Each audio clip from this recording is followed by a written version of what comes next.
আমার কথাটা হুন, যেটা কইতেছি তোর ভালো লাগে কইতেছি। তুই যদি না বস, ম্যাজিস্ট্রেট এসে জরিমানা করবো। ভাইয়ের কথা হুন। এই 3 দিনের মধ্যে এখান থেকে চলে যেতে হবে। হ্যাঁ, শুনে দিই এদিকে আমার কথাটা হুন, যেটা কইতেছি তোর ভালো লাগে কইতেছি। তুই যদি না বস, ম্যাজিস্ট্রেট এসে জরিমানা করবো। ভাইয়ের কথা হুন, আমি হচ্ছে ব্যবস্থা করে দেই জেলা পরিষদের মার্কেটে, তোরা দেখবি উপবাজারটা আমি জনপ্রিয় করাই দিব।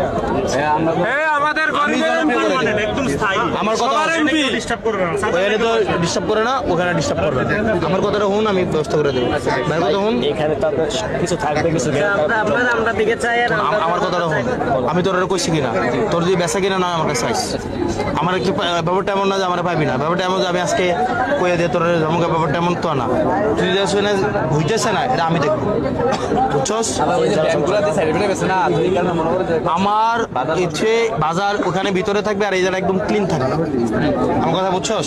যারা বলবে জেলা পরিষদে চলে যেতে হবে। আমার কথাটা বুঝছস কিনা? এটা আমি আমার একটু হেল্প করতো না। তোরা যদি হেল্প না করো আমি কই যাবো? তোরা যদি হেল্প না করো সেখানে হচ্ছে তোর মুরব্বীরা তো হেল্প করে না আমার, মানে তোরা যদি হেল্প করস আমি কইলাম তো আমি তোর দায়িত্ব নিতেছি।